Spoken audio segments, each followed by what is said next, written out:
Hi, welcome. My name is Taz and it's the Bengali New Year. Shubho noboborsho to all of the Bengali people around the world.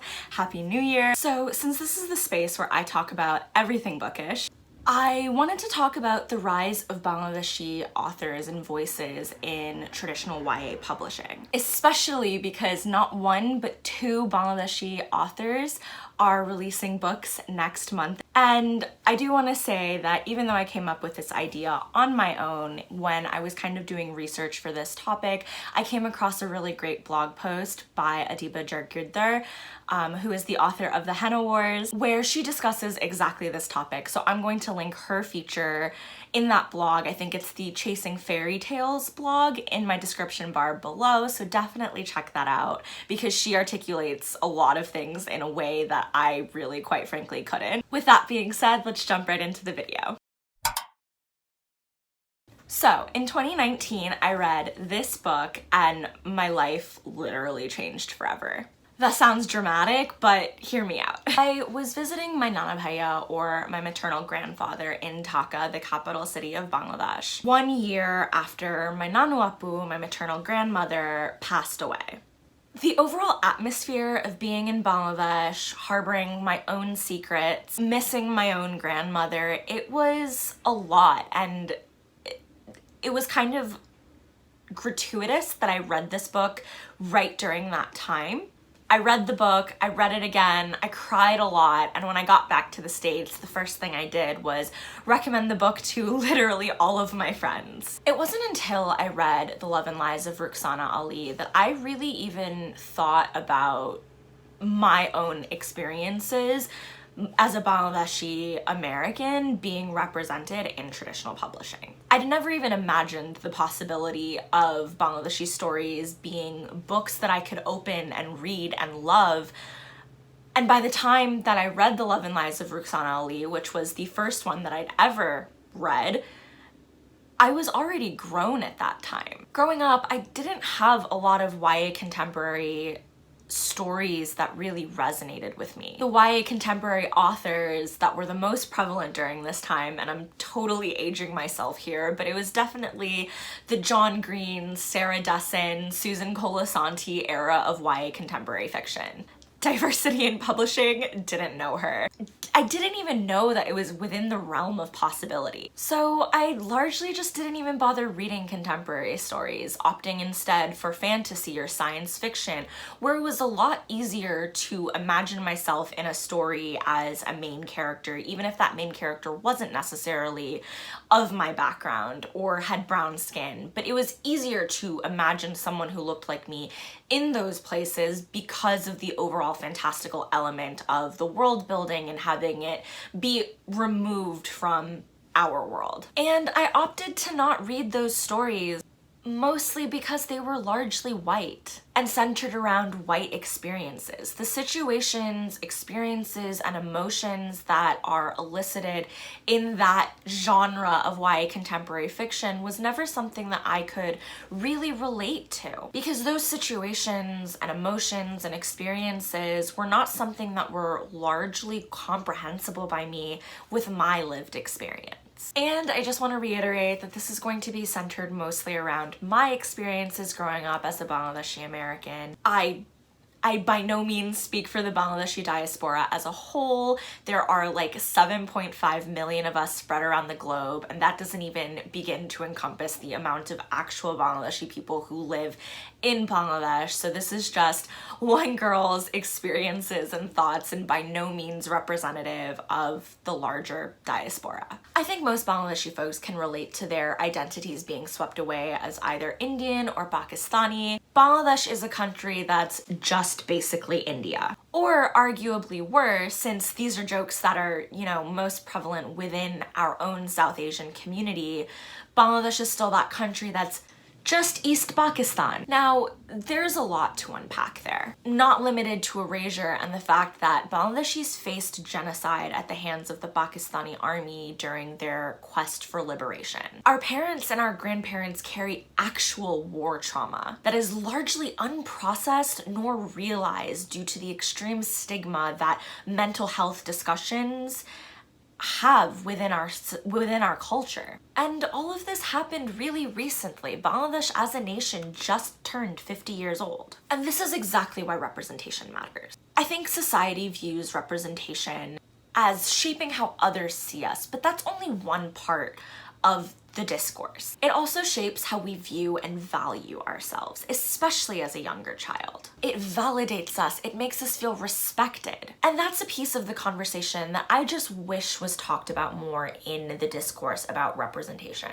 As much as I've come to despise the saying, I see you, I hear you, because in the mouths of white allies, those words become virtually useless. Tangible representation and the feelings that it elicits is very raw and extremely vulnerable.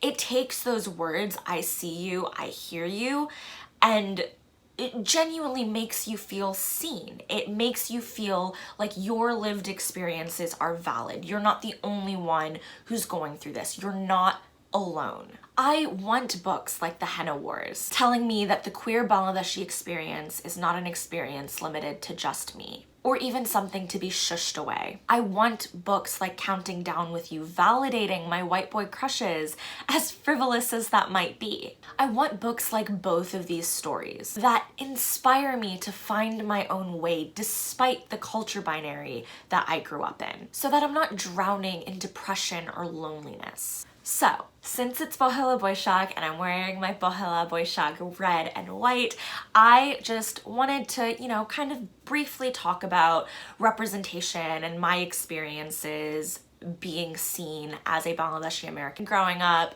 and just take a moment to kind of chat through all of the Bangladeshi YA books that are coming out so soon. First up, we have Counting Down with You by Tashi Bhuyan. I did a whole reading vlog on this, so definitely check this one out. I made khichdi in that reading vlog. It was a good time. I also cried a lot, not necessarily only because of the book, but because of the onions that I was cutting. Anyway, kind of like I said in that reading vlog, I was really lucky enough to get an arc for that one, and it just made me feel so emo. If you like the fake dating trope, finding your own agency despite the oppressive system around you, and anxiety rep, then definitely pick that one up. It is so good. But I will say, make sure you have a lot of snacks with you, because Tashi does an immaculate job of describing all of the Bangladeshi foods and my personal favorite ones, so you will definitely be hungry reading that. Later on in May, we have Honey and Issue's Guide to Fake Dating. This one to me sounded like a queer YA version of Josh and Hazel's Guide to Not Dating, which, if you don't know, is one of my all-time favorite cis-het romances. Except Honey and Issue sounds even better because we have lesbian representation, we've got bisexual representation, fake dating, the one-bed trope, and two Bengali characters, one being Bangladeshi Bengali, the other being Indian Bengali. Now, I'm not saying that one YA book will change the geopolitical relationship between West Bengal and Bangladesh, but it's great representation nonetheless, and it's a really good start. And positive portrayals definitely don't hurt. Adiba Jaigirdar, who is the author of Honey and Issue's Guide to Fake Dating, also wrote The Henna Wars, and she has another book coming out, I believe, either late 2021 or 2022 called Do Not Fall in Love. This, as well as Honey and Issue and The Henna Wars, has Bangladeshi Irish rep, which I think is really great, and the Bangladeshi diaspora discourse, because a lot of the times when we do see experiences, we see them centered on either the American diaspora or the British diaspora. It's very rarely anything outside of that. So I'm really excited to see how many more books Adiba does write with Bangladeshi Irish experiences. The next book that I would like to highlight is The Love Match by Priyanka Taslim. Taslim, I don't know. Every Bangladeshi kind of pronounces it a different way. I'm going to say Taslim because that's how I would say it. But if I'm wrong, I apologize in advance to Priyanka. But anyway, so The Love Match is a Jane Austen-esque love triangle. Publication is slated for 2022, and I'm ridiculously excited for this one. As someone who loves Jane Austen and Austen-inspired romances, and is Bangladeshi herself, I'm just so stoked for this one.